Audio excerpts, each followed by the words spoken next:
Hey everyone, it's Jen. Welcome back to Bookish Blinds. Today for you, I have round 5 of Read Like a Booktuber. I am so excited for this round. I am going to be working with Layna from Layna's bookshelf.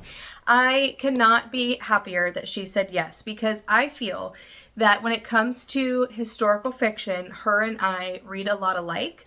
Outside of that, I'm not really sure how our reading tastes align, and I can't wait to see what 3 books she picks for me off of my my Goodreads, my either TBR or my want to read list. So I'm excited to see what she picks.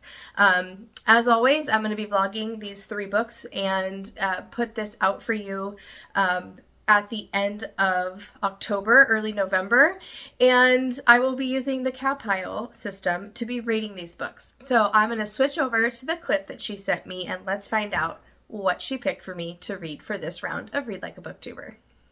Hello, my name is Layna. My channel is Layna's Bookshelf, and the 3 books I picked for Jen are Only the Beautiful by Susan Meisner, The Lies They Told by Ellen Marie Wiseman, and Columbine by Dave Cullen. So we have Only the Beautiful, which was my favorite book of, I believe, 2023, or maybe 2024? 2023, I'm pretty sure. And it's historical fiction with disability representation as well as an asylum trope, which if you know my channel at all, you know I love books about asylums. So we have The Lies They Told by Ellen Marie Wiseman. This also has somewhat of an asylum trope. It's set in Virginia where I live, and it's Ellen Marie Wiseman's newest book, and I just read it recently and I gave it 5 stars. And this one deals with eugenics and immigration in the 1920s. And then the last book is a nonfiction, and it's Columbine by Dave Cullen, and it is an overview of the shooting that happened in Columbine High School in the 1990s. Read this book 3 times. I've given it 5 stars every single time. It's a great overview. It's a great look at a lot of different aspects of what was going on the day of that shooting. And it's a very reverent and humble perspective that doesn't sensationalize the action or anything like that. It's very, very well done. Highly recommend. Can't wait to see what you think of all of these books and your thoughts on them. Okay, yay. Okay, so I grabbed the 3 books off my shelves. I actually own all 3 of these, so that was easy. So the first one that she suggested, Only the Beautiful by Susan Meisner. I have not read Susan Meisner in a while, so I'm very excited to pick her up again. This was the one that was Layna's favorite of 2023, I think she decided on. So yeah, this one sounds really good. We have 2 timelines, California 1938. We are following in that timeline Roseanne, who works for owners of a vineyard. Her family is killed in a car accident, so they kind of take her in and give her a place to live, and something happens to her. We'll just leave it at that.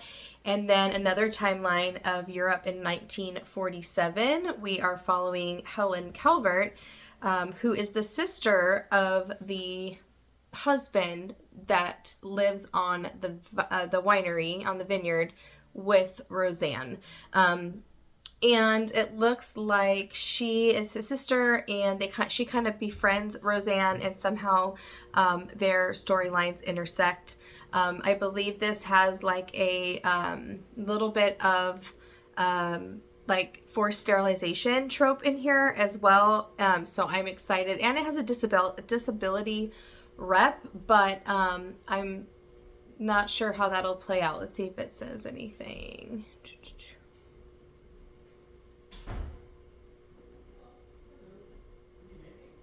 Oh, Rosie sees colors when she hears sound. So that's her disability, and I can't wait to pick this up. So that's good. I'm excited about that one. Just recently picked this up. This is Ellen Marie Wiseman, The Lies They Told. I have loved everything I've read by Ellen Marie Wiseman, so I have high hopes for this one. This is, I believe, her newest one. So we're following Lena Conti, a young unwed mother, sees immigrant families being forcibly separated on Ellis Island, and she vows not to let the officers take her 2-year-old daughter. But the inspection process is more rigorous than she imagined, and she's separated from her mother and teenage brother, who are labeled burdens to society, denied entry, and deported back to Germany. Oh my God, how awful. So now alone with her daughter, she's determined to try to stay in America and give her a good life. She moves in with a widowed family relative named Silas, who also has a couple children. This takes place in Virginia, and it deals with eugenics. So that one sounds really good. I feel like both of these are going to be definitely pulling on the heartstrings. We'll see. And then last but not least, Columbine by Dave Cullen. This is something that I have wanted to read. I don't know. I've had it for a while. I've wanted to read it for years. I'm excited to see if I love it as much as Layna does, because she seems to read it 3 times. That's a lot for a nonfiction. I don't reread a lot anyways. I can't imagine reading the same nonfiction book more than once, but maybe it's that good. So yeah, I'm excited. This shooting happened when I was a senior in high school, so it'll be interesting to get the overview and see if this is well done like she says. So I'm excited to check this out. Not sure what book I'll pick up first, but I will check in. Okay, so I am so excited about this book. It is starting off so strong. I have not read an Ellen Marie Wiseman in a very long time, so it is overdue because I somehow forgot how amazing her writing is. Like, I do not want to put this down.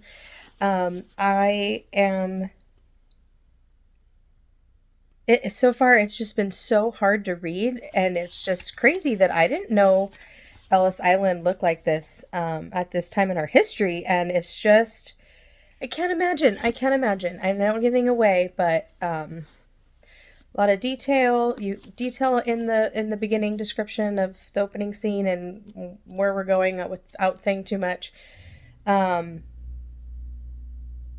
Descriptive to where I feel like I'm there. I feel like I'm watching a movie of it. Her writing is incredible. So I am so hyped for this book because Layna gave it 5 stars. And I think I've given other Ellen Marie Wiseman books 5 stars. I mean, for sure. I don't know all of them that I've read, but I'd have to do some research. I'll try to figure that out.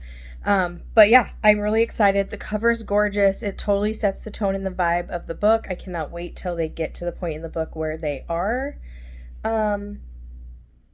in Virginia. So we'll see, and I'll check in later. Okay, I am 190 pages in, so it's probably a little bit over halfway, I'm guessing, or getting close to halfway. But I am gonna call this. This is going to be a 5-star read. I can't imagine it not being. So this is my prediction. This is gonna be a 5-star read. Oh my gosh. This book, you guys. I am so much falling in love with these characters. Silas, who's a grumpy old man, plays it perfectly.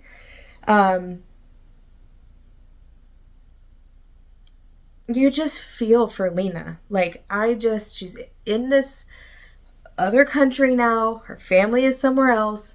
She is thrown into this situation trying to keep her baby alive, not knowing what is what, learning so much about the land. And she's so real. You could just touch her. Like, I just really relate to her a lot. Like, I don't think I could personally survive back then. With the chores and gathering the wood and all the stuff. Like, of course I would survive, but I just can't fathom how, like, much more of a challenge it was just to, like, keep herself alive back then. But anyways, yeah, and I just, oh my gosh. So these kids, Silas's kids, again, written so well. She writes the kids and their ages perfectly. It's so believable.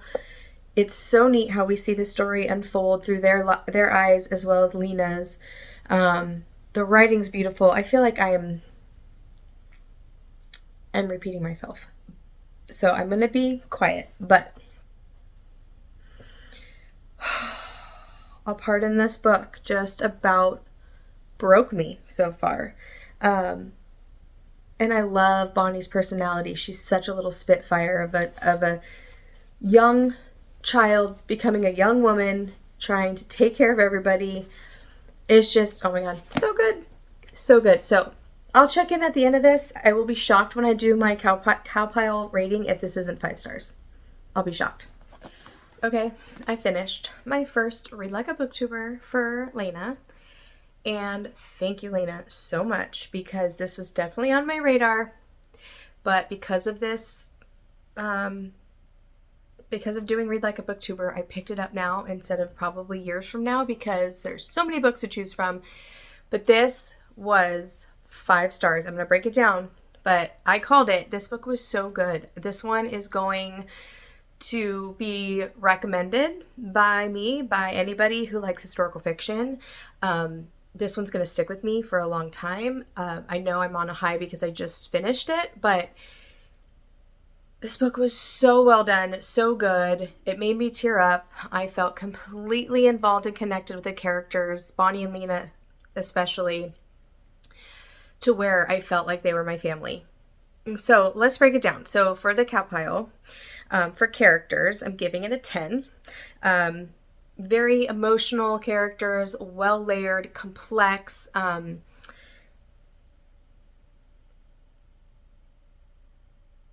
Bonnie is the young girl in this, and she's kind of maybe like the emotional anchor of the story, if you will, for me. Definitely morally conflicted, but determined. She has this quiet strength and resilience that just breaks your heart. I loved how curious and empathetic she was, how observant she was to everything going on around her, how she knew how to live off the land, and how she was kind of the female of the family, at the same time just being a kid, and until Layna got there. Such a brave little girl, and you just really see her with some of her like inner conflict, inner turmoil, as she's trying to figure out what's truth, trying to figure out the world around her and its injustices and all of the things, while at the same time trying to take care of her family, except Layna, living in their house, all of that. Loved Bonnie. I loved her. Want to adopt her, keep her forever. Relationship, Bonnie and Layna, it's kind of the backbone of the story for me. I loved both of them so much. Together they kind of formed this like mirror image of each other, where they're exposing their strengths and weaknesses in each other. If you read the book, it might make more sense. I'm trying to be vague so I don't spoil anything for you. But Bonnie's empathy kind of exposes Layna's pain, and in turn, like Layna's vulnerability gives Bonnie purpose. So good. So good. Their bond in this story really exposes empathy, human connection,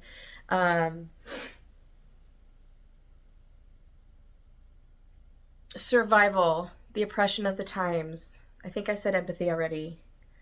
And just the questions of morality in this time period, in this area of the United States. So yeah, anyways, 10 out of 10 for characters. Let's move on to atmosphere. Atmosphere, I'm going to give it a 9. The writing, specifically with atmosphere, really sets the tone for the book. And it really pulls out the hardships of the characters and the hardships of the times and that kind of thing. So although in this book, the atmosphere didn't feel like its own character, like sometimes books, I feel like their atmosphere is their own character, it almost brought out the characters more, if that makes sense. Probably doesn't. It's fine. Writing is a 10. I forgot how much I love Ellen Marie Wiseman. I haven't read her in a long time. Her writing is top-notch for me. 10 out of 10 stars. Such vividly, emotionally charged writing in this book. The writing also matches the tone of the story perfectly. It matches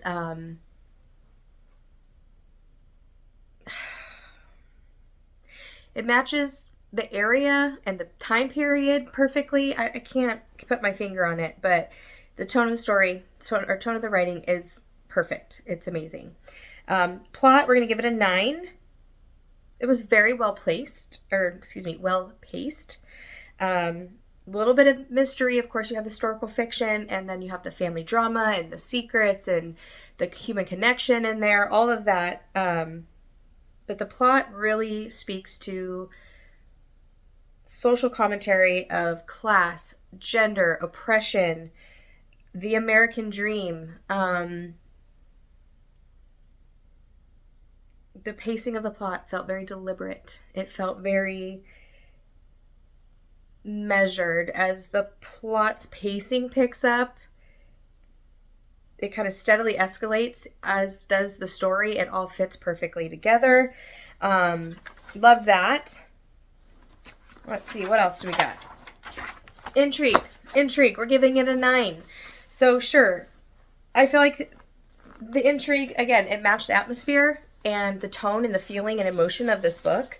The intrigue definitely kept the story going. More quiet. It's a little bit more quiet in the beginning, and as the tension builds for the reader, the intrigue builds, and it just kind of explodes into the end of the book, and the ending was perfect. I won't get into it because it'll spoil, but I loved how this book ended so much. I just want to give Ellery Wiseman a big hug for this perfect story for me. The intrigue definitely pulls the reader in. I did not want to stop reading this. I read this, I'd have to look it up on Goodreads, but like 2 or 3 days. Like, I could not put this down. This is definitely one I could have read in one sitting in the perfect world of, no adult responsibilities. But the intrigue, it definitely balances the historical fiction with a little bit of mystery. It balances the family drama and the secrets, and the intrigue was a little bit more on the intimate side for the reader. A little subtle, like I said in the beginning, but it builds as the plot and the story builds. Intrigue was perfect here. I was fully engaged. So 9 for that. And then 9 for logic. So logic, the characters' motivations really held this story, and it made total sense. The emotional side of the logic of this story for each character, even though the emotional impact on each character for the reader and on the characters themselves are all different, everything fit perfectly. Nothing seemed in this story like I had to suspend my belief or roll my eyes like of a coincidence. Everything just fit together perfectly. And the logic makes sense with every character in this book, if that makes sense. And then enjoyment. What do you guys think? 10 out of 10, of course. Gripping, emotional, historical fiction. Like I said, I felt like Bonnie and Layna were part of my family. They will hold them in my heart forever. I loved this story. And even Silas, he's a grumpy character. Silas is the dad. Poor man. So much stuff happened in his life that just breaks him. I won't get into it, obviously. Sorry. Talking too much. I need a drink of water. Okay, so adding that all up, we get 9.42, which is a 5-star. So I was right. I think it was, I don't remember my clip now, but I was like less than half or around halfway when I called it that this was a 5-star, and I was right. And now I want to pick up another Ellen Marie Wiseman very soon. I have, I think, one more on my shelves I haven't read by her. If this is on your radar at all, go buy it. You'll want to keep it forever. If it's not on your radar, I hope it is now, because it is so good. I've already told my mom she needs to pick this up, and if you don't have a copy, you won't regret it, I promise. Get it from your library, whatever you got to do. Listen to it on audiobook. I don't care. I just want people to pick this up. It is so good, so well done. We are off to such a great start. The next book that I'm going to pick up is Columbine, and by Dave Cullen, which you guys know. So I'm going to pick this one up next. It's a little bit hard to see. This one intimidates me because of the topic. I work in a school. I've heard great things about it. It's a lot chunkier than I thought it would be, but then as I was checking it out, like, this book has an index that's 20 pages long and a reading group guide. So, like, it's a 445-page book, but really the story without the appendices and the timeline and all of that, and that, like, even with the afterward is only 370. So, like, all that, this is all extra. So, it's not that long.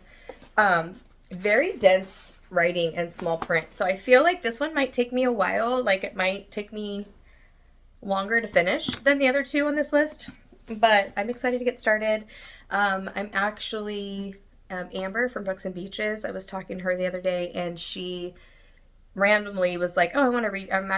She told me she was reading Columbine. I'm like, "Shut up!" So am I. Let's kind of loosely buddy read it. So we'll probably just call each other and talk about it every 100 pages or so. I don't know. There's no like plan. It just I thought that was a small coincidence, and she also works in a school, so I think it would be fun to just bounce our thoughts and ideas about this book against each other. So, yeah, that's my plan. I'll check in halfway, or maybe my initial reaction, we'll see, but I'll check in with this one next and let you guys know how it's going.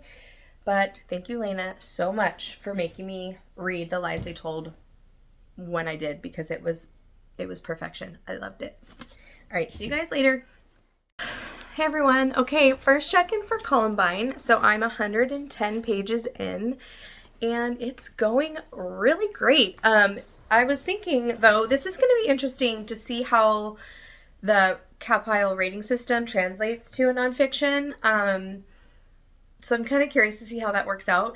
But anyways, I'm really liking this. So far, we, as the reader, we've been walked through a little bit of the before to kind of set the tone of the town and the school and the teachers that are really affected by the shooting, all of that thing, all of that. We're that's set up, and then so far we have just walked through the day and a little bit of the aftermath of after the shootings happened. So this story it's just so interesting to me because it was the end of my senior year. I remember this happening and the news coverage and everything. And I remember not wanting to watch the news because it freaked me out because I still had to go to school. And I also work in a school now. So it's just been a very different, unique reading experience because of those reasons. And it not in a bad or good way. It's just interesting. I feel like this is the perfect time for me to pick up this book because it's been on my radar for a while, but Layna picked it, of course. Thank you, Layna. And then Amber at Books and Beaches happened to be reading Columbine. I'm like, oh my gosh, I'm picking that up this month too. Like, let's kind of buddy read it together. And she also works in a school, so it's going to be fun to kind of bounce our thoughts and ideas about this book with against each other with each other. So that'll be really fun as well. But it's just crazy how these parents had no idea, and it just really makes you think, like, you really don't know. Oh, I can't say that. I'm not going to say that here on this channel, but, both these boys they have plans for after college, and their parents believe it, so I'm anxious to get into the background of what has happened to make these boys make this decision. I know I kind of peeked at the end, and there's some scanned images of like, here's a map of the school, and here's some notes from the diaries and stuff they collected. So I haven't read through all that yet because I don't know if it'll ruin any of the story, but yeah, so I'm guessing we're going to get some of that. And that's what really intrigues me about this book, because at my job with being a school counselor, like, I'm in the mental health field, and it's fascinating to me. Yeah, so that's how it's going. It's going really great. 110 pages. This book is actually, the story itself, even with the afterword, is only 370. And then all of this is like appendixes and index and, the couple of those pages of the notes and stuff. So it's really not as chunky as I thought. I mean, that's another whole, it's like 75 pages or something. So anyway, so 370 pages. My intrigue is there. There's so much detail so far into this that, like, I didn't realize, when this happened, or there's so much more to it. And it's so interesting what the media had you believe at the time, and, like, after thorough investigation, like, what actually happened and why. And so I'm very intrigued by this, and I'm glad I'm finally picking it up. So I will check in later, of course, with more thoughts, and then we'll do the rating at the end. I'm excited to see how that goes. But yeah, Layna, 2 for 2 so far. I'm really enjoying it. Hey everyone. Okay, so I did not do a halfway check-in of Columbine. Honestly, I read it pretty slow, so I just got distracted and forgot. It took me the whole month of October to read this book, just because it was nonfiction. It was heavy, and found myself only being able to read chunks at a time, and then having to trade it on or read something else. So these are just my final thoughts. I'm going to go over the rating with you. I also was simultaneously reading book number 3 too, so I will give you my first thoughts on that after this. But we're talking about final thoughts for Columbine right now. I have my cheat sheet notes right here. So my final thoughts really was, I liked it. I didn't love it. The topic and the event was definitely handled with much research. It was handled with respect and empathy, and so bravo for the author for all the time and effort that he put in to creating this book in the first place. It felt a little long to me. I usually listen to my nonfiction versus reading it, or do reading while listening at the same time if I'm wanting to tab or take notes. And I read this solely with my eyeballs. So like I said, it took me a long time to read it, but I only could read only so much at a time at one sitting. I really appreciated how he investigated the event and talked about the myths and the media circus, everything surrounding this event that kind of led to some misconceptions, which until reading this book, didn't even realize they were misconceptions. So that part was really interesting. Definitely had a journalistic tone. It was well written. Like I said, it had handled it really well with a lot of empathy. You can tell he researched the heck out of this. Even though it was emotionally heavy, I felt like I had clarity by the time it was done. I felt it was really well done overall. It had kind of a really strange non-linear timeline to me. And that's just hard for me as a reader, just personally. So it was like past, present, when the event happened, and then the afterwards of the event. But after sitting with it and thinking about it, that non-linear timeline, pacing or whatever of the book, really kind of mirrored the chaos of the situation. And not only the chaos of the event, but the aftermath of the community and the families and the victims and the families of the perpetrators, everybody. So that was well done when you look at it that way. Definitely heavier in some parts, but like I said, reflected the gravity of the subject in a very, very nice way. Very well managed that. It was emotionally draining though, for sure. Okay, let's start with, this will get into my thoughts a little more when we go through the different cow pile ratings. So C, characters, I'm going to give this a 7 out of 10. This one was really hard for me to assign a number to because it's nonfiction. These are real people. So I felt like the characters in here, the perpetrators, the victims, the families, the survivors, the characters were handled well. They felt fleshed out. I know they're real, but they felt real. And I felt the empathy for the characters come through from Dave Cullen, including the perpetrators and their families.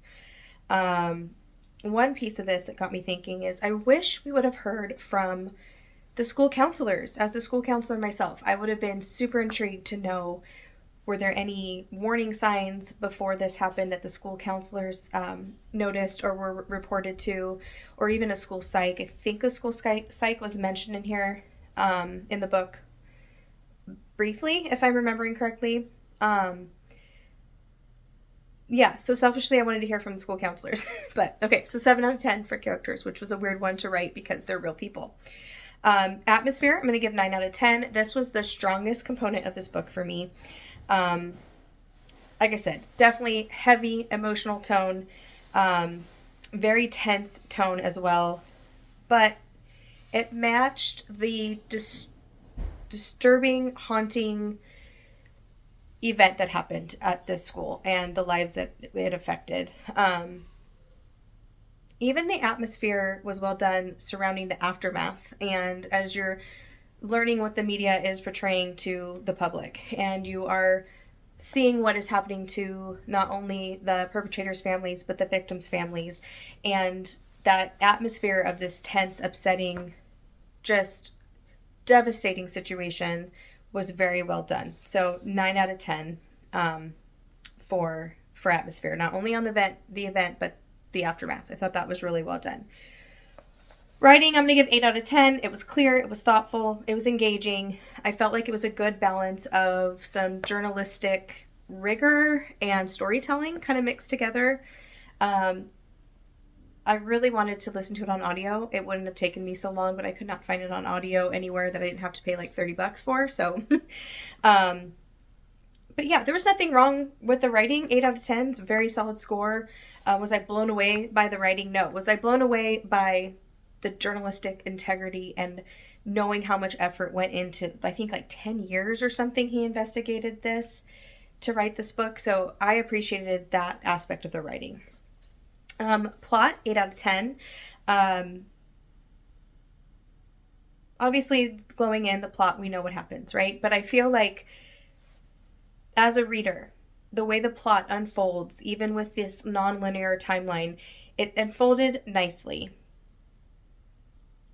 It was a little slow at parts for me than other parts compared to other parts of the book. But the plot was complex, which, how could it not be? This is a tragedy that affected so many different lives and shaped America in so many different ways, and American schools and school shootings in general. Like, yeah. But yeah, as the plot kind of unfolds and you're getting some of these myths and lies kind of revealed to you as the story goes along, like what really happened, the emotional impact just continues to grow and pile on each other as the story is unraveling to the what, where, when, why, how. And so, again, plot was a different, like, kind of a weird one for me to rate in this system because it's nonfiction, just like the characters, but those are my thoughts about that. Next one up is intrigue, and I'm giving that 7 out of 10. Actually wrote 7 out of 8. That's not right. 7 out of 10. So I was intrigued, but I felt like it was a bit too long, which I already mentioned. His investigation and revelations along the way definitely built my intrigue because you didn't just get all the answers at once. And again, that non-linear timeline helped out with this too. It helped me continue to have intrigue throughout the book. So yeah, 7 out of 10 for intrigue. Logic, I gave this one 10 out of 10 because it happened. It's logical. Illogical for how people's brains work sometimes. That's kind of scary. But yeah, so 10 out of 10. Again, so well researched. It felt verified. It felt true. It felt like you could tell he looked at the facts and cross-checked the facts. It was detailed. It was accurate. Multiple sources that were investigated in this. I also really liked, this is not really with logic, but it made me think of in the back of the book, you have a list of all the resources. You have some pages from the shooter's journals, things like that. So I thought that was an added, nice added piece to it as well. Like I said, 10 years, I think he was working on this. So very well researched. And then for enjoyment, I'm going to give it a 7 out of 10. This was a very incredibly meaningful piece of nonfiction. It was emotionally draining. I read through it pretty slowly, like I mentioned. But the empathy and understanding that I already had the empathy piece, that's just in me naturally. But as for the reader, your empathy and your enjoyment are kind of intertwined. Because to say I enjoyed this book would be strange because no one enjoys reading about some devastating, horrible part of our history. So enjoyment was 7 out of 10. Again, another one for me. It was hard for me to like pick a number and attach it to that. But overall, like I said, it was a good book. I did enjoy it. I didn't love it. I will keep it on my shelves. I don't think I'll reread it. There's just too much nonfiction out there that I want or need to read. That's important to read. But I'm glad that I finally read it. So thank you so much, Layna, for picking this book. I know you loved it. I think you loved it a little bit more than me, and that's okay. You know, like I said, I think had I had the audio and had a weekend to just like plow through it, it might have been a little bit different experience. But because it took me all month to read it, because of the heaviness of the topic, and like I said, I work at a school, so there was hard days at work. I'd come home, I'm like, there's no way I can pick up Columbine right now. Like, that's not what I can't put that in my brain right now. I need some happy positive. But yeah, overall, so if you add those all up, it's 56 points divided by 7 is an 8 on the cow pile, and that is a 4-star rating. So there you have it. So that's my ending thoughts of that book. And like I said, I've already started the Susan Meisner one, but I will read a little bit more and then give you guys my first thoughts because I just picked it up.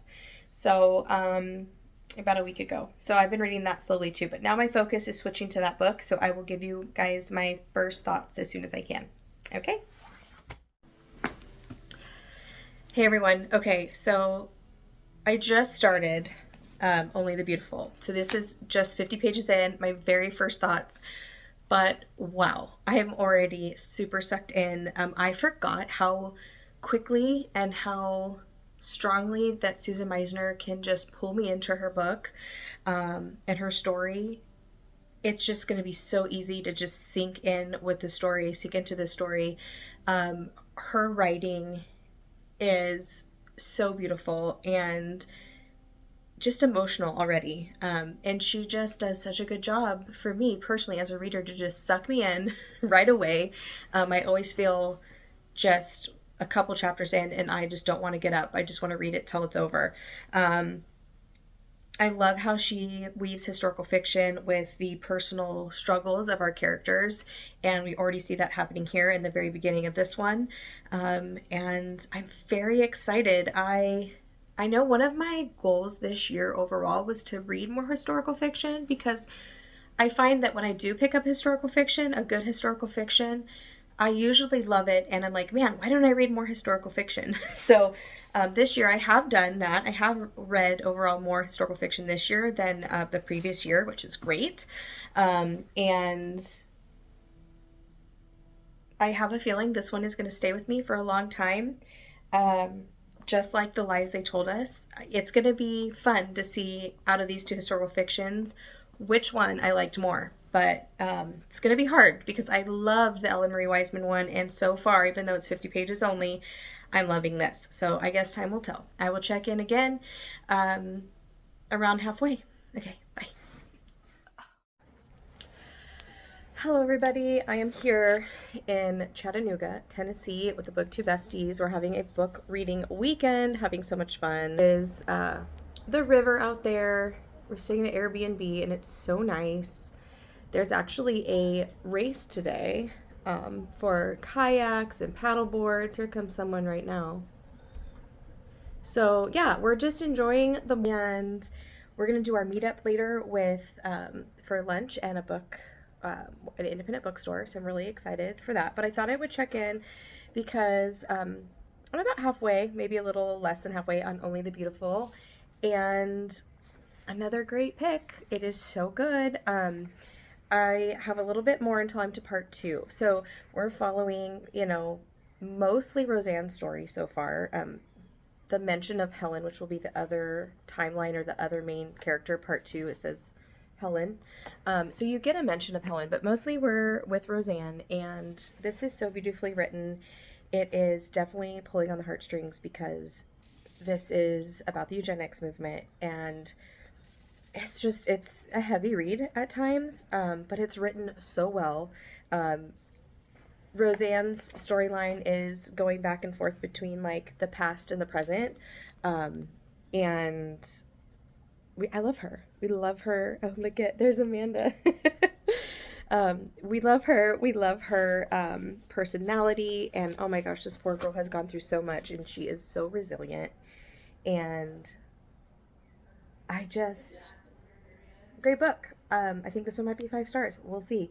But yeah, it's going really well. And I'm going to continue to read right now until it's time to go meet up for lunch. So I hope everyone's doing well. And I'll check in at the end and give you guys my rating. But this is a strong, solid read so far. Hey everyone, I'm here to give you my final thoughts of Only the Beautiful. I just finished this earlier today.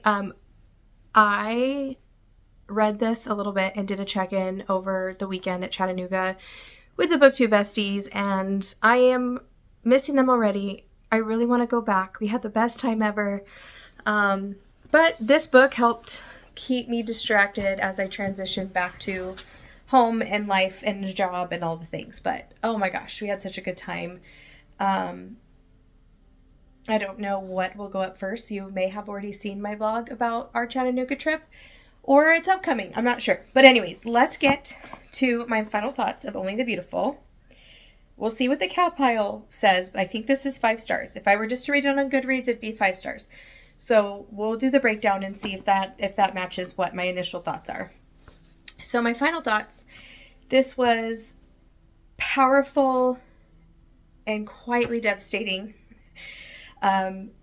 She does such a good job with handling themes, hard themes like injustice, grief, value of the human life. She does such a good job handling those hard topics, those hard themes with empathy and with grace, and it just is so well done. I felt the whole time, I felt the heartbreak, but I felt it was balanced out by hope for me. So that was kind of nice. I did enjoy the dual timeline. This book definitely made me stop and contemplate and think definitely about the historical part of this book, of our history, the real history that inspired this story. And it definitely, overall, reading this book, I had feelings of heartbreak, sadness, but hope and peace as well. And overall, like I said, I think it's 5 stars. We shall see. So the first is characters. I'm giving this 9 out of 10. These characters were empathetic. They were richly developed. Our 2 main characters from our main timelines, Rosanna and Helen. If I had to pick a favorite timeline or favorite character, I would go with Rosanna. Not to any fault of Helen's timeline or her story, because how they were weaved together and came together was really well done. I just felt a little bit more engaged and attached to Rosanna's side of things. Although Helen's story timeline, the disability rep, and that was really well done. And I really appreciated how Susan Meisner handled that. Not surprised, it was handled beautifully. But Rosanna's growth over the course of the story was believable and emotional. And all the supporting characters of these stories, all the side cast of characters, definitely added layers and texture to Rosanna herself and to Helen too. And her journey through this whole experience and situation. So 9 out of 10. 9 out of 10 for the characters. I'm not surprised by any of this so far. Atmosphere. Again, with atmosphere, we're going 9 out of 10. Such a vivid historical setting. Very immersing setting. I definitely felt the weight of the era in this book. Felt the weight of the history in this. And I thought what really added a unique layer to my enjoyment of the atmosphere of this book was how the descriptions of how when she would see colors, when she would hear sounds. And so the way that was written, I think that's just fascinating anyways. But I felt like that definitely gave me a layer of vivid atmosphere that I could picture that was very unique. I don't even know if that makes sense, but that's kind of how I feel about it. Writing, 10 out of 10. I love her writing. It's lyrical, but it's not overdone. It's always emotionally charged. Her books are always emotionally charged for me. Her prose always draws me in right away, which I think I've mentioned before already. But her prose drags me in early on in her stories. But then the writing flows evenly, the pacing, and it's not like you just have a few powerful, beautifully written sentences or pages or paragraphs and then the rest of it's dull. Like, the writing is good and it flows throughout the story and it's consistently good throughout the story. I like the length of the chapters. It made it... Most of the chapters were shorter. There were a couple longer ones, 12, 15 pages, not a big deal. And again, I felt like how she wrote the disability rep in this, more so in Helen's timeline, was just done so well. I read this in like, I guess, 3 to 4 settings, more like 4, but I barely read the first time I sat down. It was like 50 pages or so, just to give you guys my first thoughts. But overall, writing, 10 out of 10. Oh, the plot, 9 out of 10. Such a good plot, but it was so heartbreaking. It just, God, it was hard. But the timelines were balanced. Some aspects of the plot in the story were harder and heavier than others, but overall the plot was intriguing and I loved it, which brings us into intrigue. Intrigue, I did 8 out of 10. Definitely the high emotional stakes kept me invested and intrigued on when is Helen and Rosanna, when are their characters' timelines, how are they going to interact and connect. We know from the very beginning through part 1 through Rosanna's timeline that Helen was already part of her life, like a character in her life. She was the sister of the man whose farm or winery she lived on. So like, we know that she knows each other, but we don't know how the stories are going to connect. And so that kept my intrigue going. We got enough. When we got it, was the right time. The pacing was right, if that makes sense. So intrigue was 8 out of 10. Logic, 9 out of 10. This felt very researched. The historical detail was great. Everything kind of seamlessly fit together as the timelines came together. The character growth we see in Rosanna definitely felt logical to me and believable. And overall, it was just a very thoughtful story. And then enjoyment, I'm going with 9 out of 10. This was deeply moving. This one will sit with me for a long time. I don't want to have to pick a favorite between this one and The Lies They Told, so I'm not going to. I love them equally, but a little bit different reasons, but they both are going to sit with me for a very long time. I loved how this one blended the history, the heartbreak, the disability rep, the compassion, the empathy. It was so meaningful, and if you haven't picked up this book, I definitely recommend. If you haven't picked up Susan Meisner at all, you can start anywhere. I haven't read Her to Zero yet, but she's such a beautiful writer. Same thing with Ellen Marie Wiseman. These are two of my favorite historical fiction writers. So, okay, let's add up. I haven't added it up, so I'll be right back. Let's see what the final rating is. Okay, so if you add all those up, 63 divided by 7 is a 9, which is a 5-star. So I was correct. It was a 5-star. I had a feeling that's how it was going to end up when I did this. But there you have it. Layna, thank you. I really enjoyed all 3 of these books. I can't pick a first favorite. Obviously, I like the historical fictions a little bit better than the Columbine one, but I'm not surprised by that just because I'm not a huge nonfiction reader.